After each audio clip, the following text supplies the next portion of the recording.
Hi everyone, it's Tanya and welcome to today's video.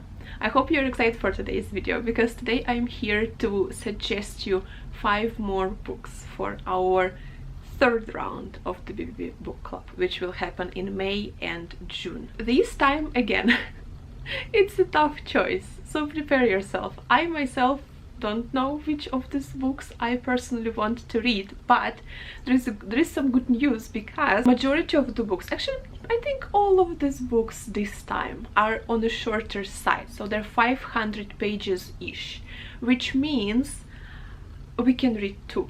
We can read 1 book in May and we can read 1 book in June. So this time we are choosing 2 books for 2 months, and yeah, I hope you're excited. There is one more announcement, is that all of these books are non-European classics, because we have already chosen 2 European classics, Don Quixote and The Count of Monte Cristo.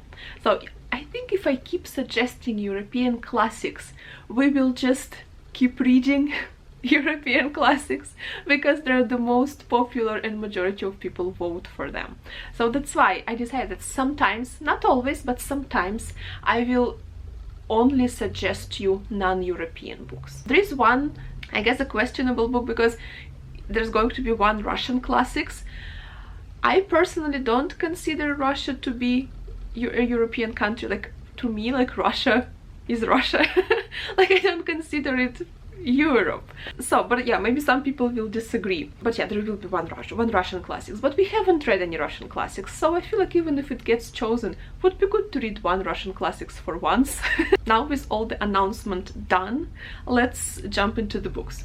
The first book I want to suggest you is by an Indian author, and it's A Fine Bell by Rohinton Mistry. This book receives a lot of praise. It even was shortlisted for the Booker Prize. I don't know which year, but yeah, it was shortlisted for the Booker Prize. The book is set in 1975, when, under the pretext of numerous internal disturbances, a state of emergency is declared in the country. This state of emergency gives the Prime Minister, Indira Gandhi, the right to rule by decree, allowing the elections to be suspended and certain civil rights to be removed. A lot of human rights violations were recorded at that time. Among them was a forced sterilization campaign spearheaded by her son. So it was a very hard and dark time.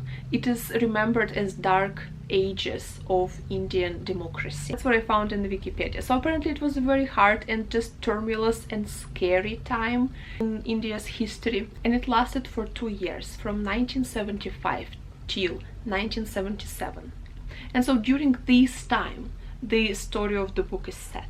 We follow 4 unlikely characters. One of them is a spirited widow, another one is a student, and 2 more are tailors who fled violence of the caste system. And so these 4 characters are thrust together and they are forced to share 1 cramped apartment. And then, as their relationship progresses from distrust to friendship and then later to love, the book also weaves the portrait of a country, and it also showcases the strength and resilience of people and humanity of people in this inhuman times. Let me read you some of the praise for the book, because there is a lot and some of them is really interesting. So, for example, Observer. Mistry is the author.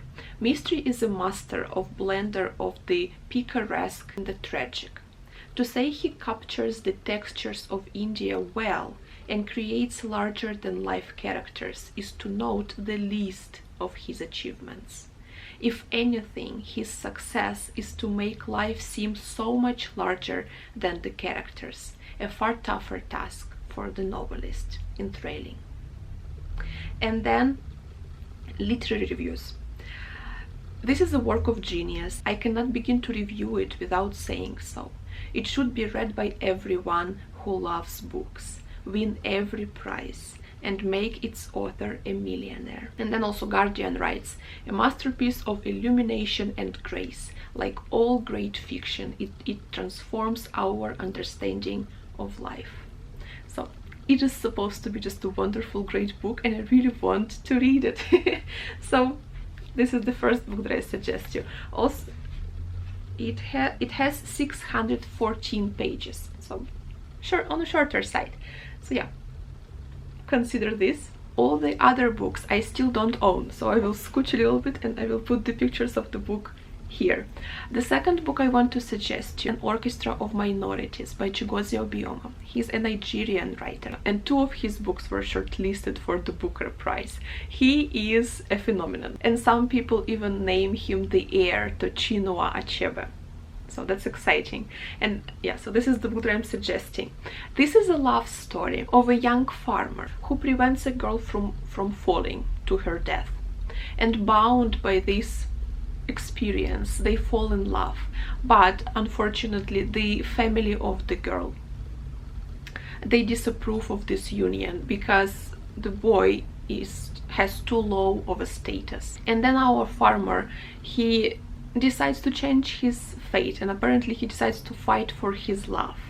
So I don't like, the synopsis doesn't tell you much, but it is said that set across Nigeria and Cyprus, an orchestra of minorities written in the mythic style of the Igbo tradition weaves a heart-wrenching tale about fate versus free will. And so also some praise for the author. A major new African writer, said Salman Rushdie. A profoundly human epic love story by Booker Prize judges. Guardian also wrote, few contemporary novels achieve the seductive panache of Obioma's heightened language. With its mixture of English, Igbo, and colorful African English phrases, and the startling clarity of the dialogue. The story is extreme, yet its theme is a bid for mercy for that most fragile of creatures, a human. So that was Guardian's review. So yeah, I want to read all of these books on this list. All of them sound really good, and this one also sounds brilliant. So An Orchestra of Minorities by Chigozie Obioma as the second suggestion for you. The third book I am suggesting you is The Makioca Sisters by Junichiro Tanizaki. This novel is arguably the greatest Japanese novel of the 20th century, and it's already a classic. It portrays life of once wealthy Makioca family, and we follow stories of 4 sisters. The family lives in Osaka, and the older sister, she is married, but her husband wants to move to Tokyo, where her last name would mean nothing. In Osaka, people know them and respect them. It's a very respectful family. In Tokyo, if they move, her family name will mean nothing to anybody, and she clings to her name, and she clings to this heritage of her family, trying to convince her husband to stay in Osaka. There's the second sister, who has to make a lot of sacrifices for her younger sisters. The youngest daughter, she is shy and unmarried, and she is a hostage to her family's exacting standards. And there is one more sister who is very rebellious, and she rebels against all those standards, and she wants to live her life being free. She wants to study fashion in Paris. So all of these 4 sisters are so different. They have different beliefs and aspirations in their lives. Through the life of this one family, the book portrays how the whole country was sliding into the age of modernity. It is also said that the book is filled with breathtaking descriptions of ancient customs and richly described natural world. The description says that Junichiro Tanizaki evokes in loving detail a long-lost way of life, even as it withers under the harsh glare of modernity. That's a very well-known author and a very well-known book. Like, whenever you go to any bookshop, you will see the Makioca Sisters there here in Tokyo. So I also definitely want to read it very much, and actually one of the newer books that is published this year is kind of based or modeled on this novel. So I guess it would be good to start maybe with the original and then read the book modeled on that. So also the Makioca Sisters is one more suggestion for you. Now off to the Russian classics I was talking about. So now I'm suggesting you The Idiot by Dostoevsky. I haven't read The Idiot. I've only read Brothers Karamazov, Crime and Punishment, Eternal Husband. I think that's what I read from Dostoevsky. So yeah, I've never read The Idiot. I've only watched the movie, like Russian adaptation of it, a long time ago. I don't even remember what happens there, but I remember that I really enjoyed. We watched it like together with my family, and it was the best time. The movie was also really good. So now I want to read the original, the book, The Idiot. It is said that Dostoevsky was inspired to write this book. He was inspired by the story of the Jesus Christ, and this book is a portrait of innocence, tainted by the brutal realities of human greed and life in general. We follow this story of Prince Myshkin. He is very quiet, very shy and innocent. He comes to visit his distant relative, and during the dinner he absolutely charms the whole family. His uncle, his wife, and all of the three daughters of that person. But then accidentally he come across a portrait, or a photograph, maybe a portrait of a very beautiful woman, Anastasia Filipovna, and he falls in love with her, and unwillingly, by accident, he becomes a part of a love triangle. He's infatuated with her, and then he gets dragged into the tangle of blackmail, betrayal, and finally murder.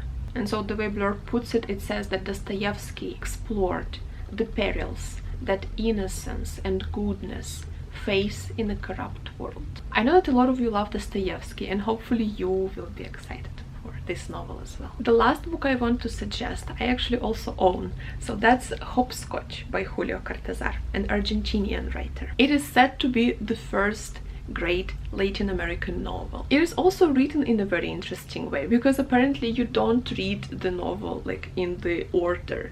The author kind of guides you, and he tells you to which chapter you should go now, so you will read it out of order. So that's also interesting. It's going to be quite a different experience. But basically the plot of the story, in this novel we follow an Argentinian writer. He lives in Paris with his girlfriend and his loosely knit circle of friends. They call themselves the club. They're artists and writers, and he lives this bohemian kind of life, not really aiming for anything. But then one day a child dies, and then his girlfriend disappears. These two events throw his life upside down. He starts looking for his girlfriend, but he cannot find her. After these events happen, he decides to return back to Argentina, and he picks up different jobs. He works as a salesman, then he works in a circus and takes care of cats, then he starts working in a mental asylum. And this book is apparently just following his adventures, misadventures, and what happens to him. It is also on the shorter side. Like, this edition contains 2, even 3, so it contains Hopscotch, Blow Up, and We Love Glenda So Much. So it has 3 of his works. In other editions it is said to be like 560 something pages approximately, so it's also on the shorter side. You see, all of these books are on the shorter side. That's why I'm saying that we could actually read 2. So yeah, the first 2 most popular books will be read in the 3rd round of our BBB book club in May and June. So consider these books wisely, make your decision wisely, and I am very excited to see which 2 books will get chosen. Next week, next Sunday, I will announce the winners, so the 2 books that we will be reading. Then you will have 1.5 months to buy the books and receive your books. Yeah, for now, that's it. Thank you so much for watching. I hope you are interested in all of these books. So if you want to join, because currently we are reading The Count of Monte Cristo and The Old Drift by Navalis Serpel, we have just started, so you still can join with either of these books. If you want to join, the link to the Discord group will be down below in the description box. Also, for just future reads, you are very welcome to join. If you have some other book suggestions, you can also leave them here in the comment section. And for now, yeah, thank you so much for watching. I hope you're excited for our next round, and I hope you're having a very good day, reading good books, and staying safe. Thank you very much for watching. Have a very good day. See you in my next videos. Thank you. Bye.